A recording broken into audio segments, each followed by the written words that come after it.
Hi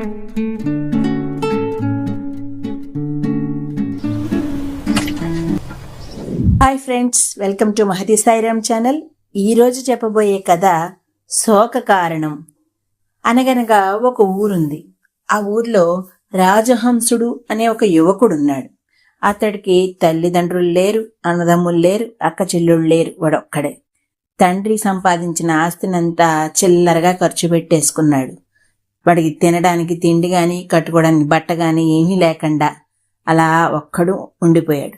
అయితే వాడికి అంతా అయిపోయిన తర్వాత కానీ జ్ఞానం రాలేదు. సరే, మన ఆస్తి అంతా పోయింది, ఇకనైనా మనం ఎక్కడికైనా వెళ్ళి ఏదైనా పని చేసి ఎంతో కొంత డబ్బు సంపాదించుకుని స్థిరపడాలి అని ఆలోచించుకుని ఒక్కడు అలా నడుచుకుంటూ వెళ్తూ ఉంటాడు. కొంత దూరం వెళ్ళిన తర్వాత ఒక అడవిలో ఓ చెట్టు కింద కూర్చుంటాడు అలిసిపోయి. అప్పుడు అటుగా ఒక డబ్బున్న వ్యక్తి మంచి ఖరీదైన బట్టలు కట్టుకుని మంచి తలపాగా అది పెట్టుకుని అటుగా వెళ్తూ ఉంటాడు ఓ శ్రీమంతుడు. అతడు వీడిని చూస్తాడు. చూసి వీడి దగ్గరకు వస్తాడు. వచ్చి, ఎవరు నువ్వు, ఎందుకు ఎక్కడున్నావు అని అడుగుతాడు.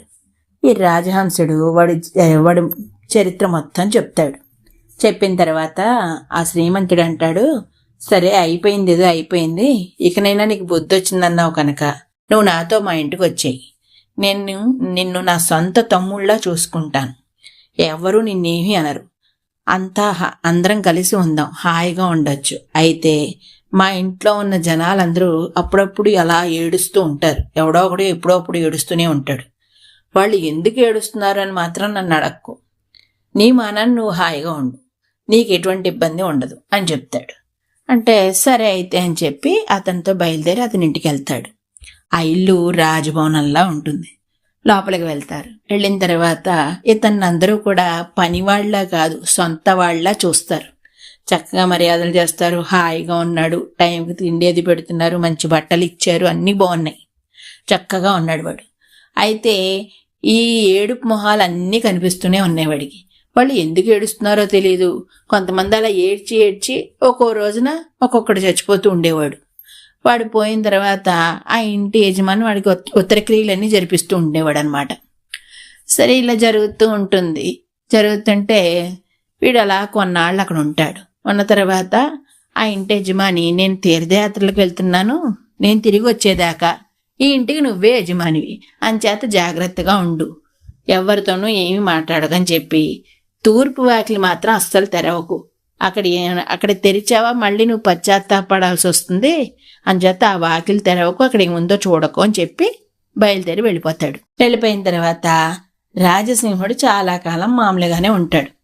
ఉన్నాక ఒకరోజు వాడికి తూర్పు వాకిలి తెలియాలనిపిస్తుంది. అసలు ఇక్కడ ఏముందో చూద్దామని చెప్పి యజమాని వద్దన్నాడు. అయినా సరే వెళ్ళ తూర్పు వాకిలి తెరుస్తాడు. తెరిచేటప్పటికి అక్కడ ఒక గది కనిపిస్తుంది. ఆ గదిలోకి వెళ్తాడు. ఆ గదిలోంచి ఒక సొరంగం కనిపిస్తుంది. ఇందులో ఏముందో చూద్దామని చెప్పి ఆ సొరంగం గుండా నడుచుకుంటూ అలా వెళ్తాడు. అది ఒక సముద్రం ఒడ్డుకు చేరుస్తుంది. వీడు సముద్రం ఒడ్డుకు వచ్చి బయట నిలబడతాడు. నిలబడేప్పటికీ అక్కడ ఒక పెద్ద పక్షి ఉంటుందన్నమాట. వీడు రాగానే చూసి వీడిని పట్టుకుని అది ఆ సముద్రం నుంచి ఎగురుకుంటూ వెళ్ళి ఇంకో చోట దించుతుంది. దించేటప్పటికి వీడికి ఎక్కడికి వెళ్ళామో అర్థం కాదు, ఎవరూ లేరు, ఏం చేయాలో తెలీదు. ఇక్కడికి ఏదైనా పడవ వస్తే బాగుండురా అని అనుకుంటాడు. ఈవిడ అనుకున్నట్టుగానే ఓ పెద్ద పడవ వస్తుంది అక్కడికి. ఆ పడవ అంతా నడిపేది ఆడవాళ్ళు అనమాట. సరే, వీడిని అందులోకి ఎక్కించుకుంటారు. ఎక్కించుకుని వాడిని వేరే దేశానికి తీసుకుపోతారు. తీసుకుపోయిన తర్వాత ఆ పడవ నడిపే ఆమె ఉంటుంది కదా, ఆమె అంటుంది, నేను ఈ దేశానికి రాణిని, అంచేతను నన్ను పెళ్ళాడి రాజులా ఇక్కడ పరిపాలన చెయ్యి అని చెప్పి అడుగుతుంది. అంటే ఈ రాజహంసుడు సరేనంటాడు. ఇద్దరు పెళ్లి చేసుకుంటారు. చాలా కాలం సుఖంగా హాయిగా ఉంటారు. ఉన్నాక ఓ రోజు రాజభవనంలో ఇద్దరు కలిసి తిరుగుతుంటేను ఈ రాజహంసుడికి ఒక తలుపు కనిపిస్తుంది. ఈ తలుపు లోపల ఏముంది అని అడుగుతాడు.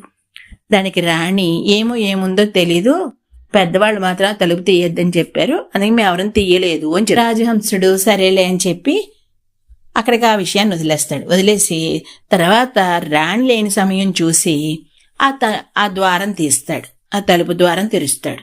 తెరిచేటప్పటికి అక్కడ ఒక గది కనిపిస్తుంది. ఆ గదిలోకి వెళ్తాడు. మళ్ళీ అక్కడ ఒక సొరంగం కనిపిస్తుంది. ఆ సొరంగం గుండా నడుచుకుంటూ వస్తే మళ్ళీ సముద్రం ఒడ్డుకు వస్తాడు.